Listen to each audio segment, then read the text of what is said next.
ምዕመናን ዛሬ ብዙ እንባ ይፈሳል። እሺ ይኸው መምህራኑ እንግዲህ መጋቢ አዲስን ታውቃቸዋለህ ወንድሜ። የኦርቶዶክስ ተዋሕዶ ክርስቲያን መምህራን አውደ ምሕረት ላይ ህዝብ ሰብስበው ከእነዚህ መጽሐፍቶች ጠቅሰው ይናገራሉ። እኛ ከዚህ መጽሐፍቶች ጠቅሰን ትምህርታቸው ስብከታቸው የሚቀዳው ከእነዚህ መጽሐፍቶች ነው። ስለ ማርያም፣ ስለ ነገረ ማርያም ኦኬ። እኛ ከዚህ ስንጠይቃቸው ግን ትምህርታችን አይደለም በትምህርታችን ጠይቁን ይላሉ። ትምህርታቸውና ስብከታቸው ግን የተቀዳው ከዚህ ነው። የጠቀሱት ታምረ ማርያም ነው። የጠቀሱት ክፍል 18ኛው ታምር ነው ወንድሜ። 198 ቁጥር አለው 18ኛው ቁጥር። ከዛ ምዕራፍ 19 ይጀምራል። በደብረ ምጥማቅ የተደረገው ተአምር ነው። ምን ትላለህ ወንድሜ? ቴንኪው። አሁን የፈለግከውን ደቂቃ ውስጥ በማውራት ትችላለህ። እሺ በመጀመሪያም ደረጃ ዝም ብላችሁን ያስወጣችሁኝ እንጂ ቅድም እኔ አሁን ምን እንዳወራህ ራሱን ያልሰማሁም ምንም ማለት ምን እንዳወራህም አልሰማሁም። ለምንድን እኔ ቤተክርስቲያን ሲሰብከኝ ቤተክርስቲያን ምንም እንደተናገርክ ካልሰማህ ታችኋት። ቴንኪው በጣም ነው የሰማህ መስሎኝ ነበረ። ባልሰማህበት ላይ ታዲያ አልሰማሁም ብለው እኮ በራስህ አፍ መሰከርክ። ባልሰማህበት ላይ ደግሞ ምንም እንድትናገር አልፈልግም።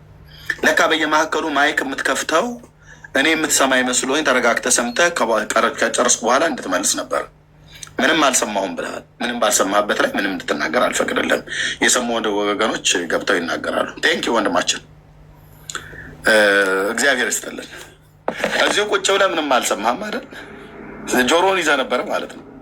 በቃ አትላክልህ ወንድማችን፣ አትላክልህ፣ አትገባም። ምክንያቱም ምንም የሰማኸው ነገር የለም። ምንም ባልሰማኸው ነገር ላይ ለምን ትገባለህ ወንድማችን? እኔ እናንተ መጣላት የለብንም። እሺ ሌላ የሰማ ኦርቶዶክሳዊ ካለ ይምጣ። ሌላ ሳነብ የሰማ ሰው የመጋቢ አዲስንም ቪዲዮ አልሰማም። ታምረ ማርያም ይሄን አለም ሳነብ አልሰማም፣ ግን ቁጭ ብሏል ገስት ላይ በየመካከሉ እንዳላውራ ያከላክለኝ ነበር። አውርቼ እንደምንም ብዬ ተጠዳድፌ እንደ ድሀ ፍታት ነካነካ አድርጌው ለማውራት ድል ብሰጠው እኔ ምንም የሰማሁት ነገር የለም አለኝ። ምንም የሰማው ነገር ከሌለ ምን ልታወራ ነው ታዲያ ወንድማችን? እግዚአብሔር ይስጥልን። ቴንኪው ወገኖች፣ እናንተ የምትሉት ነገር ካለ ማለት ትችላላችሁ። ዳግሻይ እንኳን ደህና መጣህ፣ ጸጋ ይብዛልህ። እሺ ቢኒያው፣ ሁለቱ ቢኒያዎች የምትሉት ካለ ከእናንተ ልጀምር። ኦኬ ቆይ እንግዳ መጥቷል። እንግዳ እንቀበልና ከዛ እንቀጥላለን ቤተኞች ስለሆነ። እሺ ወይ ኑረድ እርሜ አይደለም እንድታወሩ ነበረ። ቆይ እንግዳ ሲመጣ ለእንግዳው ጊዜ እንስጥና እንድታወሩ ነበር። እሺ ወይ እንዴት ነህ? ወይ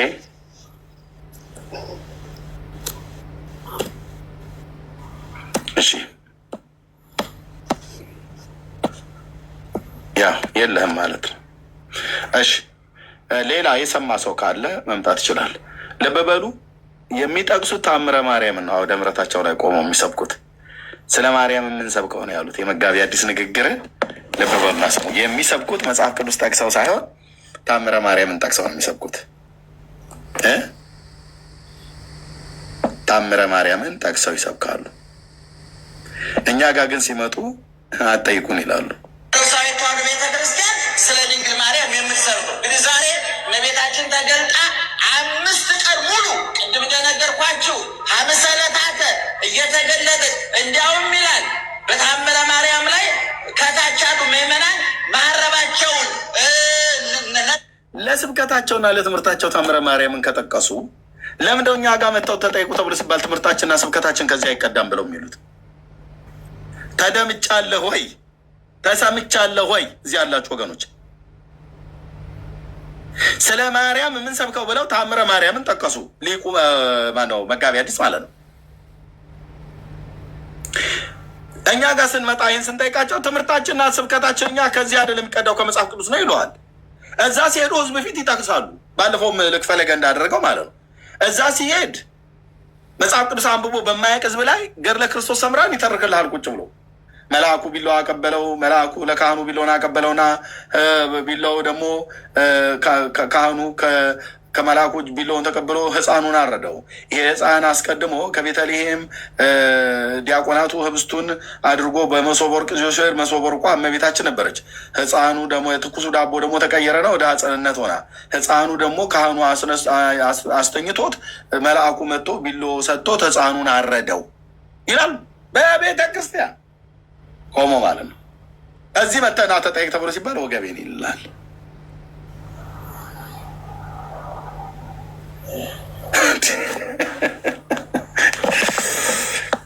ላሳይ የፈለግኩት እኛ ጋር ሲመጡ ያው ካያችሁኝ እስቃለሁ፣ ካላያችሁኝ ይሰርቃለሁ አይነት ነገር ነው። እዛ ህዝብ ፊት ታምረ ማርያምን ጠቅሰው ስብከታችን የማርያም ስብከት እኛ ኦርቶዶክሳውያን ማርያምን የምንሰብከው አሉ። ሳይቷን ቤተክርስቲያን ስለ ድንግል ማርያም የምትሰብከው እንግዲህ ዛሬ እመቤታችን ተገልጣ 5 ቀን ሙሉ ቅድም እንደነገርኳችሁ ሐምሰ ዕለታተ እየተገለጠ እንዲያውም ይላል በታምረ ማርያም ላይ ከታች ያሉ ምዕመናን ማረባቸውን ነጠላቸውን በቃ ሰምተናል። ከማረብና ከነጠላ አያልፍም የእናንተ ትምህርት።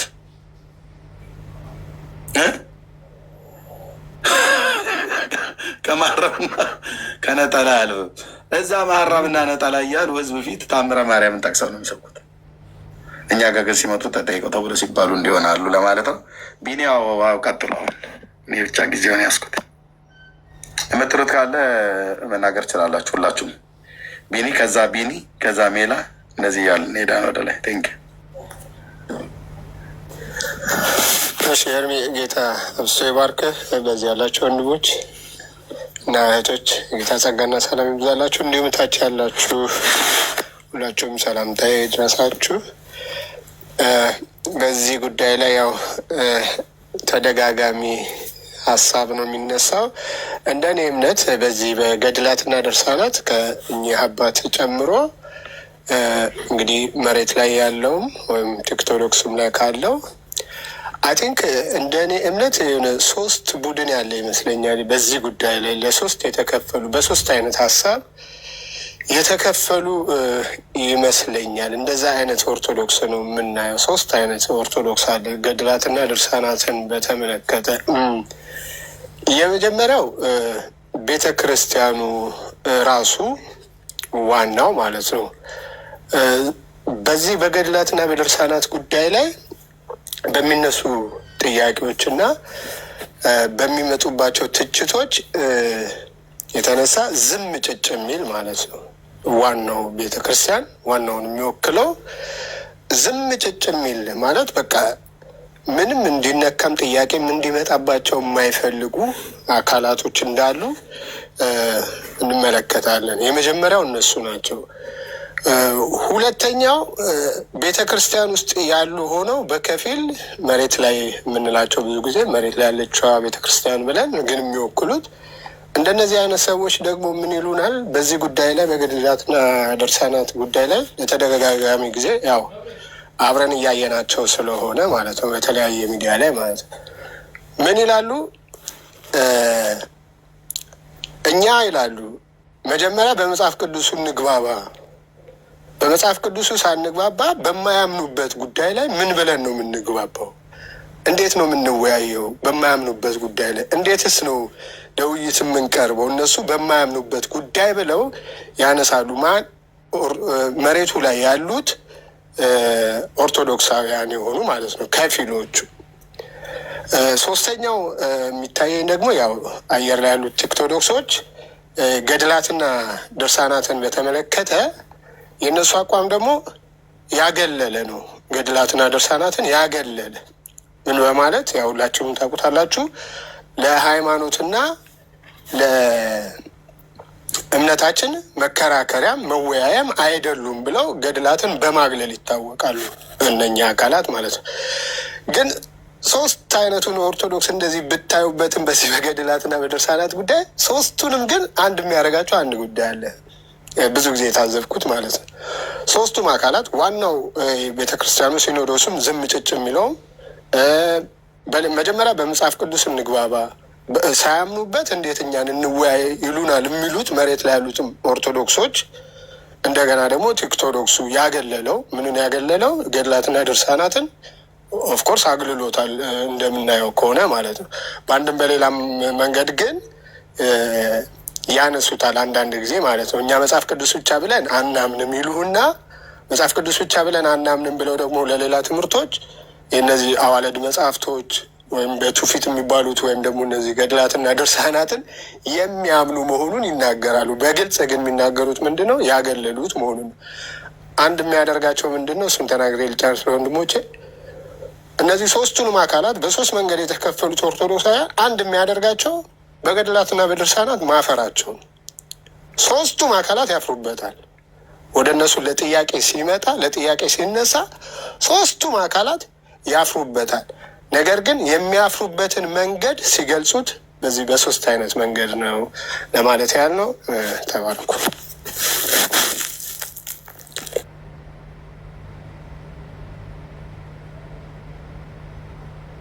ጨርሻለሁ። ቤተሰብ ቢኒ ቀጥል፣ ወይ ቢኒ ወይ ሜላ።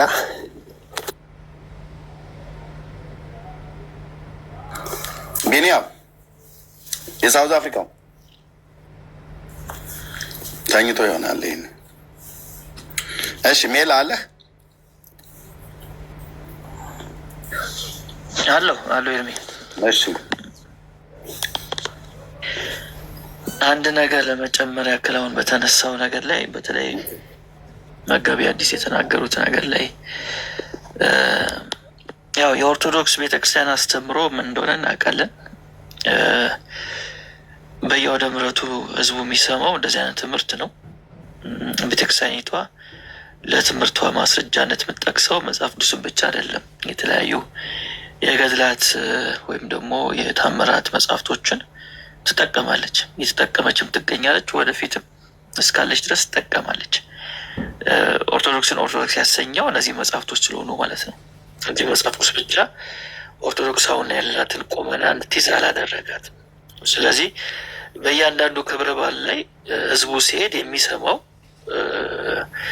ያ ክብረ በዓል መሰረት ያደረገበትን መጽሐፍ ነው። ለምሳሌ አሁን መጋቢ አዲስ እሸቱ ሲናገሩ እንደሰማናቸው ግንቦት 21 እስከ ግንቦት 25 ነው እንግዲህ ደብረ ምጥማቅ ታሪክ የሚነሳው። ስለዚህ በእርግጠኝነት ያው እንግዲህ ግንቦት ላይ ህዝበ ክርስቲያኑ ወይም ህዝበ ኦርቶዶክሱ እዛ ቦታ ላይ የሄደው ይህን ታሪክ ለመስማት ነው። አሁን በ23 በሄዱ የሚሰሙት ስለ ጊዮርጊስ ነው። ስለዚህ በተለይ ደብረ ምጥማቅ ላይ ከግንቦት 21 እስከ ግንቦት 25 ላይ ማርያም በተከታታይ ለ5 ቀን በግብፅ ሀገር እንደተገለጠች ነው የሚናገሩት እና እዛ ታሪኩ ላይ በጣም በሚገርም ሁኔታ በቅድመ ተከተል ነው እንግዲህ በሰማይ ያሉ ሰራዊቶች የመጡት። መጀመሪያ ያው እነ ሱራፌል ይመጡና ለማርያም ይሰግዳሉ፣ ስግደትን ያቀርባሉ። ከዛ በኋላ ደግሞ የሚመጡት ሰማዕታቶች ናቸው። ከሰማዕታቶቹ መካከል በጣም የሚገርመኝ ታሪኩን ሁሌ ስሰማ ወይም ሳነብ ጊዮርጊስ ይመጣል። ግን ጊዮርጊስ የሚመጣው በፈረሱ ነው፣ በጣም በሚገርም ሁኔታ ማለት ነው። እና ከእሱ ተከትሎ ደግሞ መርቆሪዎስ ይመጣል። መርቆሪዎስም ሲመጣ እሱም በምኑ ነው የመጣው? በፈረሱ ነው የመጣው። እና ሁለቱም አሁን በሰማይ እንዴት አድርጎ ነው የሚያስቧቸው? አሁንም በሰማይ በፈረስ እንዳሉ ነው ሰው የሚያስበው። እና ጊዮርጊስም መርቆሪዎስም በፈረሳቸው ይመጡና ከፈረሳቸው ወርደው ለማርያም ይሰግዳሉ። ይህ ሁሉ ነገር ሀፕን የሚያደርገው የት ላይ መሰላችሁ? ደብረ ምጥማቅ የሚገኘው የማርያም ቤተክርስቲያን ጉልላት ላይ ነው ይህ ሁሉ ነገር የሚሆነው። ተመልከቱ፣ እነ ሱራፌል የሚመጡት የት ላይ ነው? ጉልላቱ ላይ ነው። እና ህዝብ ሁሉ ያያል ነው የሚለው ታሪኩ። ኦርቶዶክሱም አይተዋል፣ ሙስሊምም አይተዋል፣ አረማውያንም አይተዋል ነው የሚሉት። እና እንግዲህ ሱራፌል መጥተው እዛ ጉልላት ላይ ለማርያም ሲሰግዱ፣ እሺ ወገኖች እኔ ላይ ትቀጥላለህ። ሁለት ስትሪክሽን መጥቶብኛል። ፕሊስ ወገኖች ጸጋ ይብዛላችሁ። ታቡን ወደ 1 ሚሊዮን አድርጉት። ያቺ የቲክታክ ሳይን ምልክት ያላትን እሷን የምትችሉ ወገኖች እንደዛ አድርጉ። ኮፒ ሊንክም አድርጉ። ተባረኩ። ጸጋ ይብዛላችሁ። ቀጥል ሜላ። እሺ። እና ጉልላቱ ላይ ይመጣሉ። ከመጡ በኋላ ለማርያም ይሰግዱላታል። ከሰገዱላት በኋላ ደግሞ ምንድን ነው የሚሉት? አብ በሰማይ ሆኖ ተመለከተ፣ እንዳንቺ አይነት ግን ሊያገኝ አልቻለም። በዚህ ምክንያት ልጁን በአንቺ በኩል ላከ እያሉ ያመሰግኑታል ማለት ነው። ያመሰግኗታል። እነዚህ እነማን ናቸው? ሱራፌሎች ናቸው። እንግዲህ አስቡት፣ ግብፅ ሀገር የሚገኘው የኦርቶዶክስ ቤተክርስቲያን ጉልላት ላይ ተገልጠው ነው እንደዚህ የሚያደርጉት። ከዛ በኋላ ሰማዕታቶች ይመጣሉ። ሰማዕታቶቹ መካከል ያው በዋናነት የሚጠቀሱት ጊዮርጊስና መርቆሬዎስ ናቸው። ስለዚህ ሁለቱም በፈረሳቸው ይመጡና ከፈረሳቸው ወርደው ይህ ሁሉ የሚሆነው እንግዲህ ኢማጅን አድርጉት፣ ጉልላት ላይ ነው። ይህ ሁሉ የሚሆነው የቤተ ክርስቲያኒቷ ጉልላት ላይ ነው እና ከፈረሳቸው ይወርዱና ምን ያደርጋሉ? ለማርያም ይሰግዳሉ ማለት ነው። ከዛ በሶስተኛ ደረጃ የሚመጡት ለማን ናቸው? ሄሮድስ ሲያስጨፈጨፋቸው ህፃናት ናቸው የሚመጡት። እነዛ ህፃናት ይመጡና እነሱም ለማርያም ይሰግዱላታል። ግን ከሰገዱላት በኋላ ያው ህፃናት ናቸውና በፊት ለፊቷ ጨዋታቸውን ይጀምሩ ነበር ይላል። አንዱ ህፃን ላይ እየወጣ ጨዋታ በሚመስል መንገድ ጨዋታቸውን ይቀጥላሉ እና ከግንቦት 21 እስከ 25 ድረስ የሚተረከው ታሪክ ይሄ ነው። መጋቢ አዲሱ እንደተናገሩት ማለት ነው። ይሄ ነገር እንግዲህ ምንጩ ምንድን ነው ስንል ያው ታምረ ማርያም ላይ ስንክሳር ላይ ማግኘት እንችላለን እንደዚህ አይነት ታሪኮች። ስለዚህ ቤተክርስቲያኒቷ ለትምህርቷ መሰረት የምታደርገው መጽሐፍ ቅዱስ ብቻ ሳይሆን እነዚህ መጽሐፍቶችም በየአውደ ምሕረቱ የሚጠቀሱ መጽሐፍቶች ናቸው። ስለዚህ እኛ ጋር መታችሁ አይ ከመጽሐፍ ቅዱስ ብቻ ማለት መብቱ የላችሁ፣ ማንዴቱ አይፈቅድላችሁ። ቤተክርስቲያናችሁ በእያንዳንዱ ቀን የምታነበው ስንክሳር አላት። እዛ ላይ የሚተረከው ከመጽሐፍ ቅዱስ ውጭ የሆኑ ታሪኮች ናቸው። ስለዚህ በእነዚህ ታሪኮች የማውራትም የመወያየትም ግዴታ አለባችሁ። ስለዚህ ያው ሁሌም እንደምናደርገው እነዚህ የስህተት ትምህርቶች፣ የሰው አስተሳሰቦችን በእግዚአብሔር ቃል እውቀት እናፈርሳለን ማለት ነው። ጸጋ ይብዛላችሁ። ቴንኪዩ ሜላ ተባረክ። ጸጋ ይብዛልህ። ቢኒ ያለህ ሳውዝ አፍሪካ። እሺ ዳግሻይ ትችላለህ? አይ ቲንክ ከቸርች መልስ ነው፣ እሱ ጋር ቢዚ ነው። ኤኒዌይ ምሳ እየበላ ይሆናል። እሺ ኦኬ። ሊሊ አለህ? ቢኒ የሳውዝ አፍሪካው ቢኒ አለ? አይ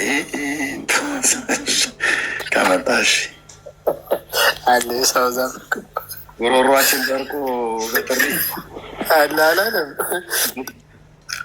እሺ የምትለው ካለ ወይ ያየውን ህልም ወይ የሰማውን ተርክልን።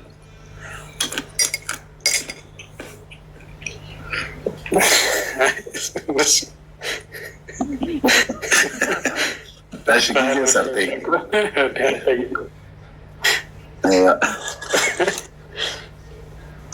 ጌታ ይባረክ። እሺ ሊሊ አለሽ?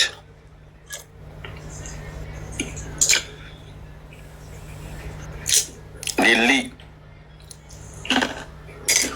ሊባኖስ ናት፣ ሳትተኛ አትቀርም አለሽ? ሊሊ እሺ የምትይው ካለ ልስጥሽ ብዬ ነው።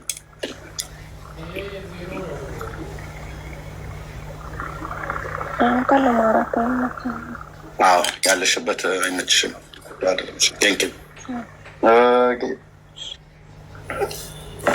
ዳንዬ ተናግራችሁ አሁን አፍሪካ ምናምን አካባቢ ያላችሁ እኔ ራሴ አወርዳችኋለሁ እንድትተኙ ማለት ነው። ዳኒ ያለ እሺ፣ ዳንዬ የለም። እህትየው ዳንዬ መተኛት አለበት። ኦኬ፣ ቢኒያው መተኛት አለበት። ላስወርድ ነው። ቢኒያው የሳውዝ አፍሪካ መተኛት አለባችሁ። ወንድምነት ተረፍ። በቃ እኔ ያስወጥቻለሁ። ቴንኪዩ ሊሊዬ፣ ምረፊ፣ ተባረኪ፣ ጸጋ ይብዛልሽ። ሜላይም የምትችል ከሆነ ተኛ። እናንተ ጋር ሌሊት ነው። ኢቨን ቢኒ የእንግሊዙ ሌሊት ነው አይደል? መተኛት አለበት ወይ? ስራ ላይ ነህ ቢኒያ? እረፍት ነኝ። ነገም እረፍት ስለሆንኩ አሞኬ። እሺ እህትየው እብራይት አቤት አለሁ እናንተ ጋርማ ገና ነው። ገና ያ ሰብን ነው ገና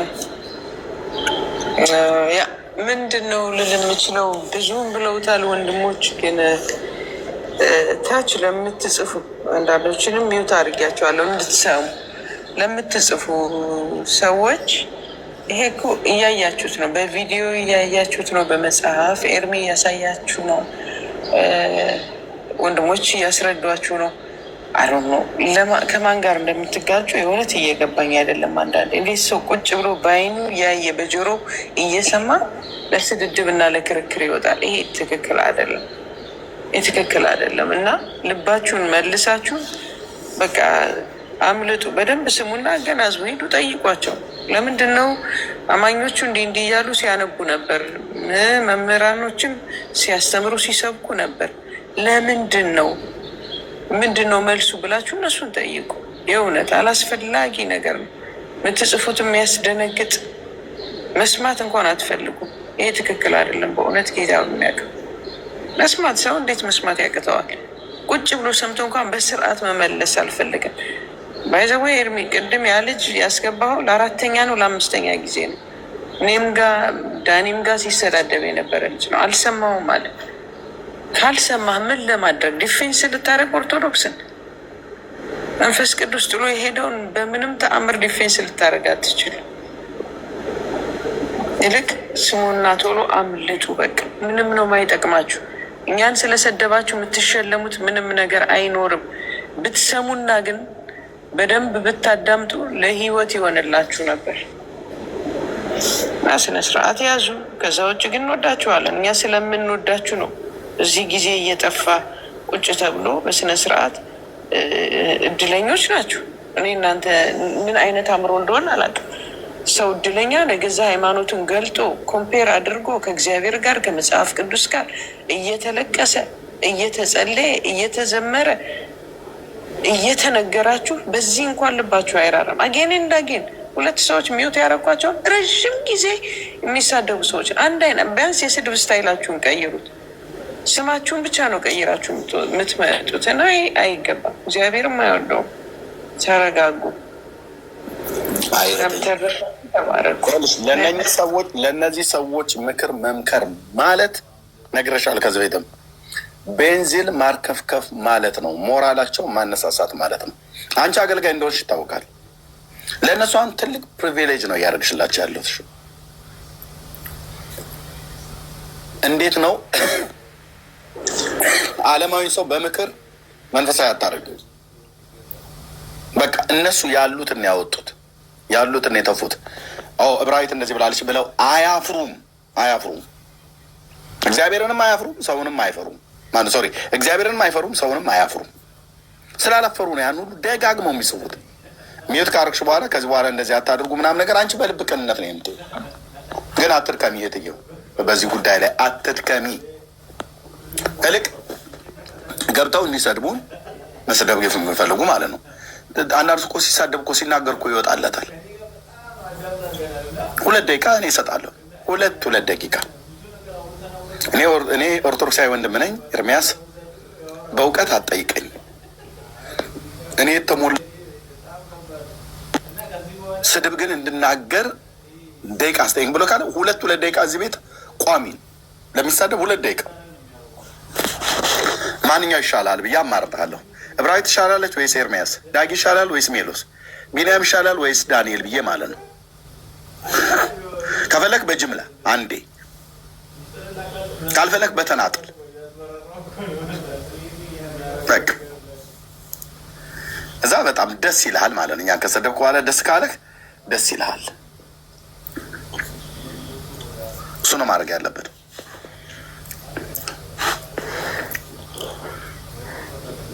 እኔ እንደውም ቀንሷል በጣም አንዳንድ ተሳዳቢ ወንድሞቻችንን እያራቃችሁብኝ ነው። እኔም ዝም ብዬ እንትን ስል ማለት ነው።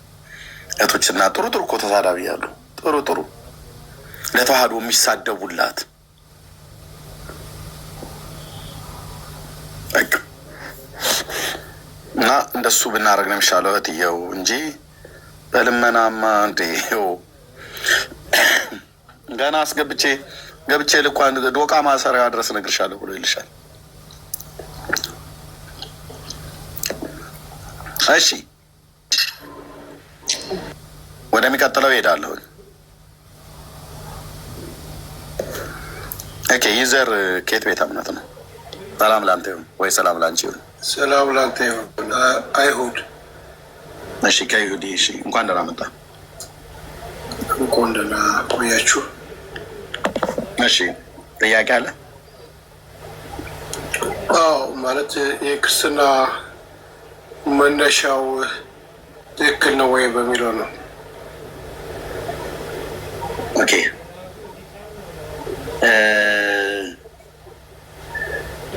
ይሄ ድምፅ የማውቀው ድምፅ ነው። ለምን ራስን መደበቅ ፈለግ? ወይስ ተመሳሳይ ድምፅ ነው? ተመሳሳይ ሊሆን ይችላል። ተመሳሳይ ሊሆን ይችላል። ከዚህ ቤት ከኔ ጋር አውርተህ አታውቅም? አይመስለኝም። በእስራኤል አምላክ ስም ትምላለህ? በእግዚአብሔር ቃል ልገባ አልፈልግም። የማውቀው ድምፅ በደንብ የማውቀው ድምፅ አንዴ በጌታ ነበርኩ ብለህ ትላለህ። አንዴ በስሜ አትማሉ ይላል። በእስራኤል አምላክ ስም ብሉይ ኪዳንን ስለምትቀበል በእስራኤል አምላክ ስም በያህዌ ስም ትምላለህ ወይ? ከአንተ ጋራ ኤርሚያስ ከዚ በፊት አላወራም። በስሜ አትማሉ ነው የሚለው እንጂ ማሉ አይልም። በስሜ አትማሉ ነው የሚለው። የቱ ጋ ነው እንደዛ ነው ብሎ እግዚአብሔር ቃል ስለማይፈቅደው የቱ ጋ ነው እንደዛ የሚለው? የእግዚአብሔርን ቃል ታውቃለህ አይደል እንዴ? የቱ ጋ ነው እንደዛ የሚለው ነው ያልኩት። በሀሰት እጅ በሚል አታውቀውም እንዴት? የቱ ጋ ነው እንደዛ ብሎ የሚለው? አንተ ከነገር ድምፅህ ስሰማው ከዚህ በፊት ያወራው ሰው ድምፅ ነህ። ኦኬ የሆነ ሽል ታውቀው ትችላለህ። ኦኬ እኮ ማን ነው ትክክለኛው ስም ነገር? ለምን ተደብቀህ መጣ ታዲያ? ለምን በዛኛው አካውንት አትመጣም? ዋናው ጥያቄያችን ህሊናህ እያወቀ ብራዘር፣ እኔ እኮ እግዚአብሔር ሰው ነኝ። በድምፅህ እኮ ነው ያወቅኩት። ህሊናህ እያወቀ አንተ ትልቅ ሰው አይደለህ እንዴ? ህሊና እያወቀ ስንቴ የትዬ ቤት አውርተናል፣ እህትየው ብራይት ቤት አውርተናል፣ ማሩ ቤት አውርተናል፣ እኔ ቤት ደጋግመህ ገብተሃል። ለምን በሌላ አካውንት መጥተህ ራስን መደበቅ ፈለግ? ምን አገናኘው ከዚህ ጋር? ምንም የሰራው ታዲያት አለ? ራስህን ለምን መደበቅ ፈለግ ነው ያልኩህ። እማቅህ ሰው ነህ፣ አውርተናል። እኔ ጥያቄ ነው የጠየቁት። እንደማንኛውም ጥያቄውን መመለስ ከቻልክ አንተ ራስህን በመጀመሪያ ያወራነው እኮ ታውቃለህ ብራዘር፣ ከዚህ በፊት ያወራነውን ታውቃለህ። ኦኬ ስምህንም አውቀዋለሁ። ኦኬ አውርተናል ደጋግመን። ይሁዲ እምነት ውስጥ ና ያለው ኦኬ። ከዛ ወደ ጌታ መጣ። በመጀመሪያ በጌታ ነበርኩ አልክ። ከዛ ወደ ይሁዲነት ቤተ እምነት ሄድክ። ከዛ እንደገና ደግሞ ወደ ጌታ መጣሁኝ ብለህ አልክ። እንደገና ደግሞ ስትሳደብ ስትራገም ነበር። እሱ መብት ነው። ግን እኔ ራስህን ለምንድን ነው መደበቅ ሳድቤም አላውቅም። ስድብ ከአንደበቴም ወጣ አውቅም። ግን ራስህን ለምን መደበቅ ፈለግ? ለምን መደበቅ ፈለግ? ራስህ ይሄ ንገረኝና እናወራለን። እኔ ያለው አሁን አልተሰደብከኝም። በዛ ጊዜ ግን ስትሳደብ ነበር። እኔ ብቻ ሳይሆን ጌታዬን ኢየሱስ ክርስቶስን ሁሉ ስትሳደብ ነበር። እኔ ሰው ተሳድቤም አላውቅም። ሰው የሚያምንበትንም አርክሼ አላውቅም። እያንዳንዱ በሚያምንበት ማንኛውም ሰው በፈለገው ነገር ማመን ይችላል። ውስጥ አውቄዋለሁ። ገና ሰላም ሲል ያወቅኩት ግን ተሳድቤም አላውቅም። ተሳደብክ የምትለው ነገር ይህ ክስ ይሆናል እና ካለህም ሪከርድ ስድብ ተሳድቤ ከሆነ በህዝቡ ፊት ይቅርታ ጠይቃለሁ። ተሳድቤም አላውቅም፣ ስድብም አላውቅም። ችግር የለውም። እሺ ግን ተዋውቀናል። እንዳወቅን አውቃል። ምንም እሱ እኮ አይደለም። እኔም አንተን አውቄ ነው የመጣሁት። ችግር የለውም። ይህ አይደለም ፖይንቱ። አንደኛ ፕሮፋይል ፒክቸር ይታወቃል። በዚህኛው አካውንት አልነበረም የምናውቅህ። ሌላ አካውንት ቀይረን የመጣው 16 ፎሎወር ነው ያለ። ያኛው አካውንት ግን ከዚ ስነጋገርበት የነበረው ነበር። ችግር የለውም። እሺ አሁንም ጠይቀን፣ ጥያቄ ካለ ጠይቀን። ችግር የለውም። አይ የክርስትና መነሻው ላይ እንግዲህ ኢሳያስ መጽሐፍ ነው የሚወስደን እና ኢሳያስ መጽሐፍ ላይ ያው ኢማኑኤል የሚለው ላይ እዛ ላይ እንግዲህ ያ የተወለደውም ልጅ ማርና ቅቤ ይበላል ይላል። ሁለተኛው ጥያቄ ከዛው ላይ መዛው እንትን ላይ ምዕራፍ ላይ ድንግል ጸንሳለች ነው የሚለው። በዕብራይስጥ መጽሐፉ ላይ ደግሞ ወጣት ነው የሚለው፣ ኮረዳ ነው የሚለው። ከዚህ ጋር እንዴት ነው መጽሐፍ ቅዱሱ እንግዲህ ድንግል ጸንሳለች የሚለው ላይ እዛ ላይ ግጭት የለም ወይ? ኢየሱስስ ከተወለደ በኋላ ማርና ቅቤ በልቷል ወይ? ቀጥሎ ያለው ነው ያ ልጅም ማርና ቅቤ ይበላል የሚለው ያለው እና ኢየሱስ እንደተሰደደ ወደ ግብፅ እንደሄደ ነው የምናውቅ አይደለ? ሄሮድስ እንዳሳደደው። ስለዚህ ከዛ መጀመሪያው ምንጩ ላይ ኢየሱስ መቼ ነው በልጅነቱ ማርና ቅቤ የበላው የሚለው ጥያቄ ልጠይቅ ፈልጌ ነው። ቀላቀልከው። ኢሳያስ 7 ላይ ኢየሱስ የሚል ቃል አለ። ኢማኑኤል በቃ ስለዚህ ኢየሱስ የሚለውን ቃል አውጣ እና ምልህ ኢየሱስ የሚለው ትክክለኛም በአማርኛ ቃል አይደለም አይደለም። አልተጠየቅም። ኢሳያስን የጠቀስከው ኢሳያስ ላይ ኢየሱስ የሚል ቃል አለ የለም አይደል? እንግዲህ ከዛ ነው የክርስትና መነሻው። የለም ወይስ አለ? የጠየቁ መልስልኝ። ኢሳያስ 7ን የጠቀስከው ኢየሱስ የሚለው የትኛው መጽሐፍ የለም። የዕብራይስጥ ቃልም አይደለም፣ ቋንቋውም የሮማንያን ቋንቋ ነው እና እዛ ላይ ግን የሚገልጸው ማርና ቅቤ መቼ ነው የበላው የሚለውን ጠይቅ ፈልጌ ነው። ማን ነው ማርና ቅቤ የበላው? የተወለደው ልጅ። ማን ነው የተወለደው ልጅ? ኢማኑኤል። እሺ ማርና ቅቤ ይበላል ብሎ ያለበትን ክፍል አውጣና እንደዚህ ቀጥል አንብበው። መጽሐፉን አውጣና አንብበው። አንተ አውጣ መጽሐፉን አንተ አውጣ። ምዕራፍ 7 አውጣና ታዛቢ ኢሳያስን አንብብላቸው። ታዛቢ ጊዜ አጥተህ እኔ ጨለማ ውስጥ ያለሁት ማለት ስለተኛ አልረብሻቸው ነበር። ኦኬ እሺ። ስለዚህ እኔ አውጥቼ ላንብብልህ።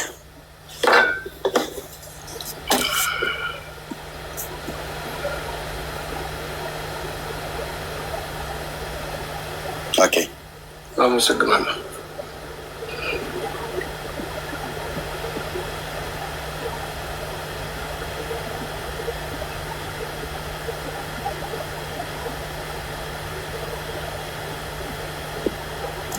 እሺ ስለዚህ ጌታ ራሱ ምልክት ይሰጣችኋል። እነሆ ድንግል ትጸንሳለች፣ ወንድ ልጅን ትወልዳለች፣ ስሙንም አማኑኤል ብላ ትጠራዋለች። ክፉ ለመጥላት መልካሙንም ለመምረጥ ሲያውቅ ቅቤና ማር ይበላል።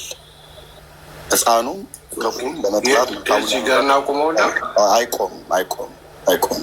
ክፍሉን አነበውና አውድ ነው ከላይ ጀምረን ይቅርታ ስለረበሽኩ።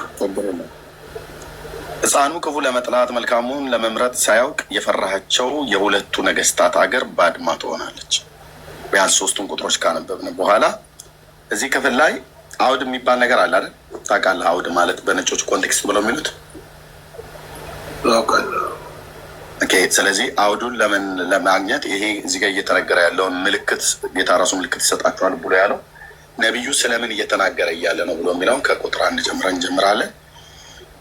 እዛ ተርጉምልኝና እዛ ያ ሕፃኑ ቅቤ ያው ምዕራፍ 8 ላይ ያለ ያው የኢሳያስ ሚስት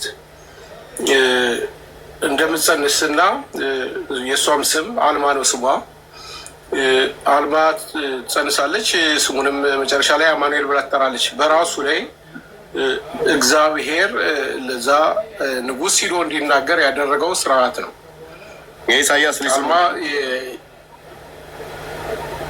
የመጀመሪያ ልጁ አማኑኤል ይባላል።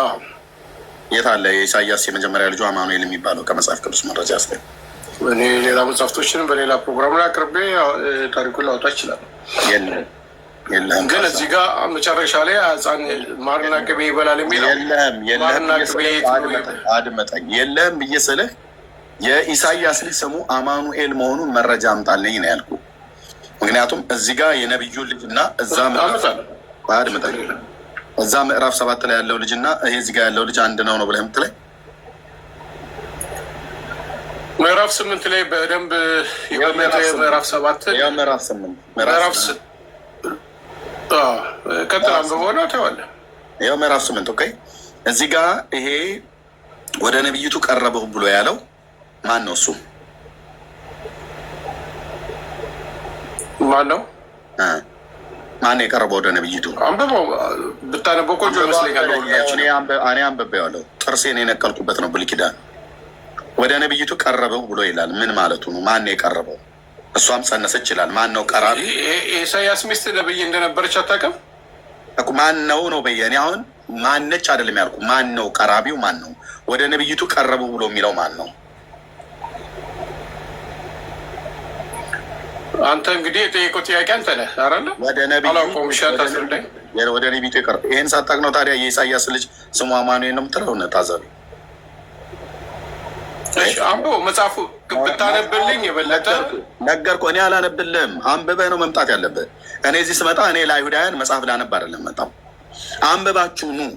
የምትመጡት ጴንጤ ቤት ነው። አንብቤ እኮ ነው የመጣሁት እኮ ያለሁት። አንብበህ ከመጣህ መጽሐፍ ቅዱስ በአሁኑ ሰዓት ላይ መክፈት ስለማልችል ይኸው እኔ ከፍቻለሁኝ። አንብበህ ከመጣህ አንብበው። ምዕራፍ 8 አንብብላቸው ወንድሜ። ወደ ነቢይቱ የቀረቡ ብሎ ያለው ማን ነው? አንብበው። ሙሉውን አላነበውም። አንብበህ ነው የመጣው። ከመጀመሪያው ጀምረህ አንብብላቸው። ምዕራፍ 8 አንብብላቸውና ሚዩት አድርጌያለሁ። ሎክ መጽሐፍ ቅዱስን ሳታነብ ነው እንደመጣህ ጥያቄ የምጠይቀው ክርስቲያኖች ቤት ወንድሜ። እኔ መጽሐፍ ቅዱስን አንብቤ ነው ታሪኩን ስለማውቀው። አንተ እንደ አንድ አይሁዳዊ ታናክን አውቃለሁ ብለህ ካልክ የመጣኸው እየጠየቁ ነው። ኢሳያው የተናገረው ስለማን ነው? ኢማኑኤል ብሎ የሚለው የኢሳያው ልጅ ነው ብለህ ክሌም አድርገሃል። እሱን የቱ ጋር ነው ያገኘው እያልኩ ነው። ወደ ነቢይቱ ቀረቡ ብሎ ያለው ማን ነው? አንተ ቤት ውስጥ እንዳነበበ ሰው ጥያቄ ነው የምጠይቀህ እንጂ ቁጭ ብዬ ለህዝብ አላነበብም። ህዝቡ ከፈለገ ገብቶ ያንብብ። እኔ አንብቤ ያለሁኝ ታናክን አንብቤ ያለሁ።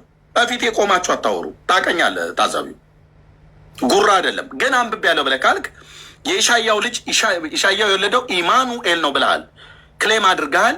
ቁጥር 3 ላይ ያለው ወደ ነቢይቱ ቀረቡ፣ እርሷም ጸነሰች፣ ወንድ ልጅንም ወለደች። እግዚአብሔርም አለኝ ስሙን ምርኮ ፈጠነ ብዝበዛ ቸኮለ ብለህ ጥራው አለው። ስሙ ማን ነው? ምርኮ ፈጠነ ብዝበዛ ቸኮለ ነው። የዛኛው ምዕራፍ 7 ላይ ያለው ስሙ ኢማኑኤል ነው። የኢሳያስ ልጅ ኢማኑኤል ነው ብለህ ያልክበትን የመጽሐፍ ቅዱስ መረጃ ስጠኝ።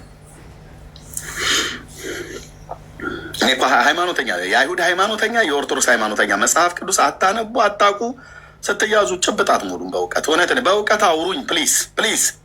እኔ የምፈልገው በእውቀት አውሩኝ። አይሁዳውያን ከመጣችሁ በእውቀት አውሩ፣ ካልሆነ አርፋችሁ ተቀመጡ። ኦርቶዶክስ ከመጣ በእውቀት አውራ። ብሉይ ኪዳን መጥተህ አዲስ ኪዳን መጥተህ አትንተፋተፉብኝ። ከማጋን እንደምታወሩ ማወቅ አለባችሁ። መጽሐፍትን የእግዚአብሔርን ቃል ከሚያውቁ ጴንጤዎች ጋር ነው መጣችሁ የምታወሩት። ይህንም በድፍረት እነግራችኋለሁ ወንድሞቼ እናቶች። እዚህ መታችሁ አይደለም ምዕራፍ የምታስነብቡኝ። እኔ ሳላነበው መጽሐፉን ከድኜ ታሪኩን አውቀዋለሁ፣ ስላነበብኩት ማለት ነው። ማን የቱ ጋር ምን እየተናገረ እንዳለ እናውቀዋለን። አሁን ሕፃኑ ማርና ቅቤ ይበላል ብለህ ያልከው ያ ሕፃን ማን ነው ብዬ ስልህ ኢማኑኤል ነው አልከኝ። አውዱን ጠብቀን ነፍታ ብዬ ስልህ አይ የኢሳያው ልጅ እኮ አማኑኤል ነው አልከኝ። የት አለ የኢሳያው ልጅ አማኑኤል ብሎ የሚለው? የኢሳያው ልጅ እዚህ ጋር ወደ ነቢይቱ ቀረቡ ብሎ ያለው ቀራቢው ማን ነው? ከዛ ሳትጸንሷታል። ይሄ የቀረበው ማን ነው? ይሄ የቀረበው ማን ነው? ሲጀምር የኢሳያስ ሚስት ነቢይት እንደሆነች ነው የሚናገረው ብለህ ካልክ መረጃውን እስኪያምጣ። የለም ዝም ብሎ በጭፍንነት መጥቶ መናገር ቀላል ይመስላል፣ ግን የለም ሳይሆን ማይኩ ስለተዘጋብኝ ነው። አውራ ይኸው ማይኩ ስለተዘጋ አንተ የራስህን መናገር። ኦኬ ታንክ ዩ በጣም አመሰግናለሁ። ይሁን እንግዲህ ነቢይቱም ብለህ የምጠይቀው ጥያቄ የኢሳያስ ሚስት ነቢይ ነበረች። ኦኬ ማን ወደ ነቢይ ቀርበው ማን? አንዴ ይቅርታ፣ ችግር የለም አንዴ ይቅርታ። አሁን ይሰማል? ችግር የለውም። ይሰማኛል። ኦኬ የኢሳያስ ሚስት ናት። እዛም ያችን ነቢይ እንደጸነሰች የእግዚአብሔር እውነት እንደሆነ ኢሳያስን በተላከበት መልእክት የእግዚአብሔር ሚስጥር አሁን ነበር። የእግዚአብሔር ሚስት እንደጸነሰች የእግዚአብሔር ሚስት ነው የምትለው? ምንድነው እያወራ ያለው? አላልኩም፣ የእግዚአብሔር ሚስት አላልኩም። አዳምጠኝ። ቃላት ለመጣል ፖለቲካ አይደለም የምናወራው፣ የእግዚአብሔርን ቃል ለምናወራው። ምንድነው እያወራ ያለው? ስለደገምከው ነው ስላወራው ነው እያልኩ ያለሁት። ይሄ ወደ ነቢይቱ የቀረበው ማን ነው? ኢሳያስ። የነቢይቱን ስም አልጠየቅኩም፣ ችግር የለው። ወደ እሷ ቀረበና ጸነሳት አይደል? እንደ ጸነሰችም እንዳወቀ ነው እግዚአብሔር ቃል የሚናገር ያለው። ኦኬ ወደ ነብይቱ ቀረብሁ ፕሮፍ እያደረገ ነው።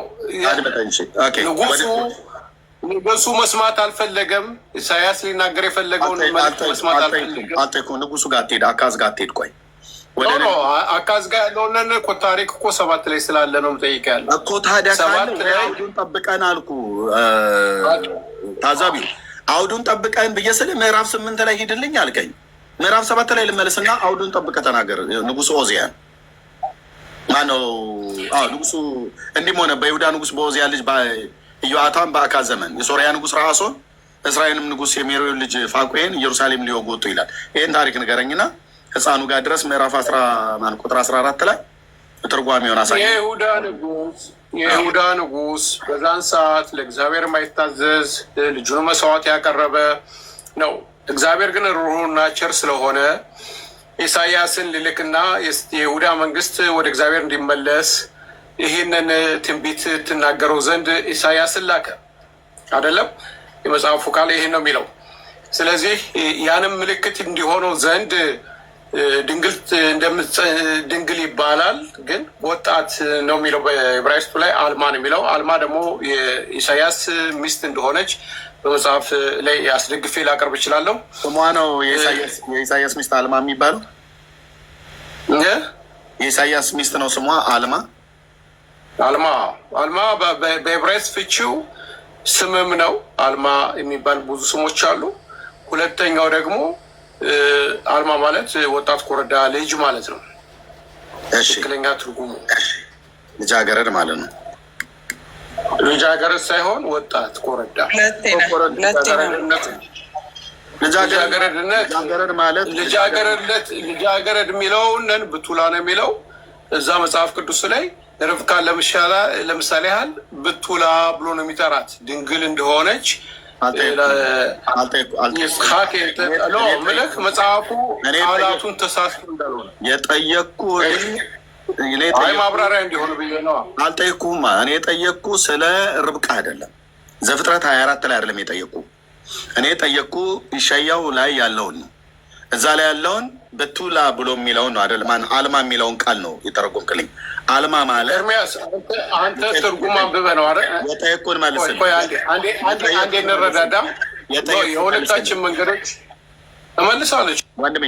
አንዴ አልማ የሚለውን ቃል ስም ሊሆን ይችላል፣ ልጃገረድ ብሎ የሚለው ወይ ደግሞ ያንግ አንሜሪድ ውመን ያላገባች ድንግል ሴት።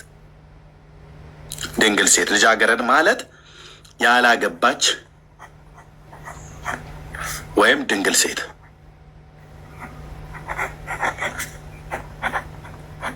ኦኬ አልማ የሚለው ማለት ነው። እሺ በዚህ ትርጉም ትስማማለህ? ልጃገረድ ብሎ የሚለው ያላገባች ድንግል ሴት ወይም ደግሞ ስምም ነው ብለኛል።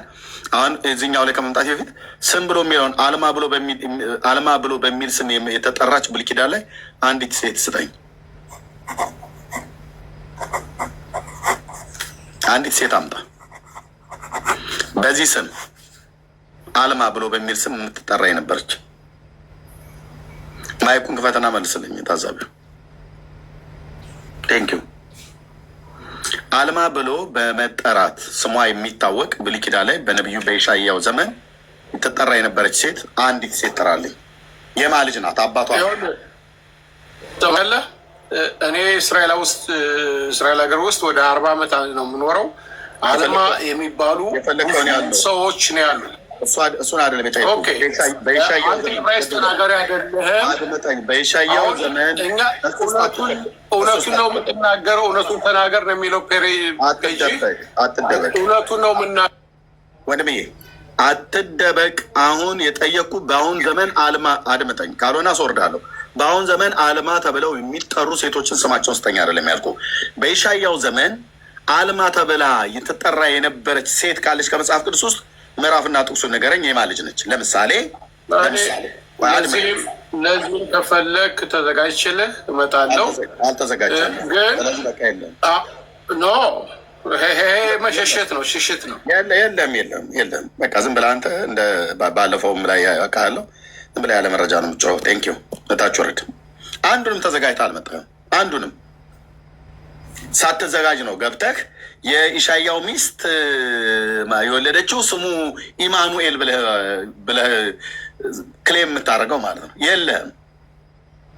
በደንብ ተዘጋጅተና በሌላ ቀን ታዛቢው ኦኬ፣ በደንብ ተዘጋጅተህ በደንብ አንብበህ ነው ኦኬ። የምታወራው ከኤርሚያስ ጋር ነው። እሺ እህትየው የምታወራው ከኤርሚያስ ጋር ነው።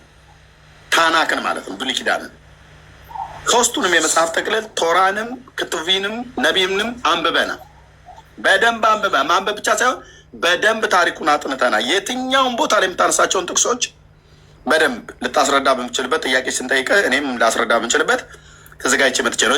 እዚህ አይደለም መጥቼ ላንብብ ብዬ የምልህ እና ይሄ ነው የምለው። እህትየው ቀጥይ። ቴንኪው። አለማ የሚለውን አንተ በትክክል ተርጉመኸዋል። እንግሊዝኛው የሚሰጠው አሁን ነው፣ ግን በጥንት እንትን ባልተተረጎመው ነጠብጣብ በሌለው እየሰማኸኝ ከሆነ ወንድሜ እየሰማኸኝ ከሆነ ቶራሽ ያሻን ማማሽ ግባና ስታየው በቱላ ነው የሚለው ምዕራፍ 7 ኢሳያስ በቱላ ኦኬ። አሁን ደግሞ ከተረጎሙት በኋላ ከሆነ አለማ ብትል እንኳን አለማ ብላቴና በአማርኛ ይላሉ ብዙ ጊዜ። ህፃን ልጅ በጣም ህፃን ልጅ ግን ደግሞ ወንድ ያላየች ነው። ምንድን ነው ከዚህ በፊት ወንድማችን ስታወራ የሰማሁ ተከራክረንበታል በዚህ ጉዳይ። አለማን እንደምንም ብላችሁ አምጥታችሁ በነ ኢሳያስ ዘመን ለዛው ኢሳያስ ትንቢቱን በሚናገርበት ዘመን ወንድ ጋር ተገናኝታ ሊሆን ስለሚችል አለማ በሚል እንደብቅ። ወጣት ልጃገረድ በሚል በቃ ልጃገረድም ላትሆን ትችላለች በሚል እንደብቅ አይነት ነው እንጂ ታውቀዋለህ። ኤግዛክትሊ በጣም ረዥም ሰዓቶች ወስደን አውርተን እናውቃለን።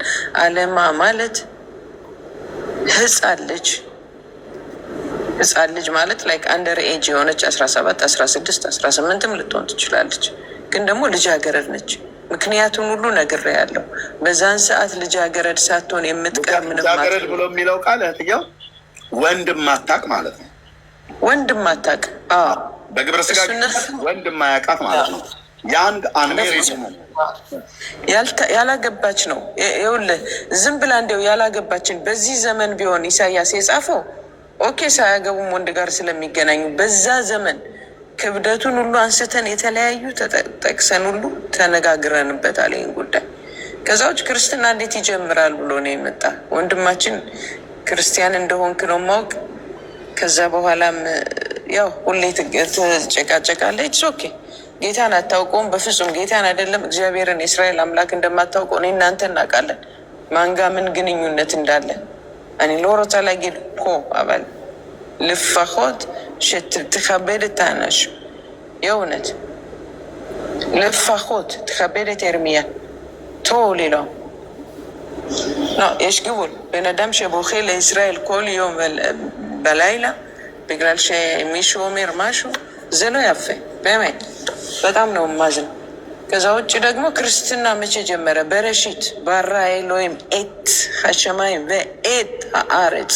እችን ኤት አልፋና ኦሜጋ አንብበሃል፣ አዲስ ኪዳን አንብበሃል። አልፋ ኦሜጋ ያቫኔት ኬዶ ግሪክ ወርድ ሆኖ ነው እንጂ ኤት ሀሸማይ በኤት አረጽ መጀመሪያው መጨረሻው እኔ ነኝ ሲል ኢየሱስ በረሽትን ነው የሚጠቅሰው። በአማርኛ ምንም ሴንስ ላይሰጥ ይችላል። እግዚአብሔር ሰማይና ምድር ፈጠረ በቃ። እቺ ኤት የምትለው 2 ጊዜ የተጠራችው ወርድ ግን ላንተ ተዋታለሁ። ከዚህ በፊትም ነግሬሃለሁ። ሄድና ራእይ ጋር አስተያየ። ብዙ ቦታ ነግረንሃል፣ በጣም ብዙ። ከመካከላችሁ እንደኔ ያለ ነብይ ያስነሳል፣ እሱን የማትሰማ ነፍስ ተለይታ ትጥፋ። ሙሴ እግዚአብሔር ራሱ ሙሴና ምን አብርሃም፣ ይስሐቅ፣ ያዕቆብ እንደ ኤሎሂም እና አዶና አያውቁኝም እና እንደ ኤልሻዳይ ለማን ይሄን የሚያወራው? ከሙሴ ጋር ዲስከስ እያደረገ ነው። ፈዮሜር አዶና ኤልሞሽ እና ይህን የእውነት ወንድሜ ተረጋግተህ አንብብ። መጋጨት ዋጋ የለውም። አንተ የተማርክ እንደሆንክ በጣም አውቃለሁ። በጣም የተማረ ሰው ነው። ባይዘወን መልካም አባት ነው፣ መልካም ቤተሰብ ነው። ግን አንዳንድ ጊዜ ክርስትናን ለማውረድ ተብሎ ከራሺ ይዘህ መተህ ድብልቅልቅ ይልብሃል። አዎ አካዝ በፍጹም አካዝ ሊሆን አይችልም። በሱ ነበር በጣም የምትከራከሩት፣ ግን ሊሆን አይችልም። በቃ አይሆንም። እንዴ እግዚአብሔር እኮ ምልክትን እሰጣቸዋለሁ ነው የሚለው። የትኛው ምልክት ነው አካዝ እንዲወለድ ያደረገው? አንዳንዴ ትንሽ ተረጋግቶ መሰብ ኢሳያስ 53 የታየው ማነው? ወንድም የታዛቢው በሴኩላሩ ዓለም የተማረ ሊሆን ይችላል። እስራኤላውያን በዚህ ማንም አያማቸውም፣ ምንም ይታወቃል። መጽሐፍ ቅዱስ ላይ ግን ታናክ ላይ ግን እውነት ልንገርህ ወንድም የታዛቢው በዚህ ነው ያልክ ካቃልልከ ብለህ እንዳትበለኝ እንጂ ታናክ ላይ ግን ዜሮ ነህ። በቃ ገና አላነበብክም ወንድሜ። ይኸው ድፍረት ከሆነ ይቅርታ ጠይቃለሁ። 0 ነህ። ታናክ አላነበብክም። ሌሎቹ ላይ ማስተርስ፣ ፕሮፌሰር ዋቴቨር ልትሆን ትችላለህ። የእስራኤል ትልቁ ጥፋቱ ከጌታ ጋር ከድሮም ጀምሮ የእግዚአብሔርን ቃል አታውቁም። ትዕግስትም የለህም ለመስማት። ለማስረዳትም ስትመጣ አንብበህ አጥንተህ አይደለም የምትመጣው። ይህንን በሙሉ አፌ እነግርሃለሁ። በእውነት ቁጭ ብላችሁ አንብቡ መጽሐፍ።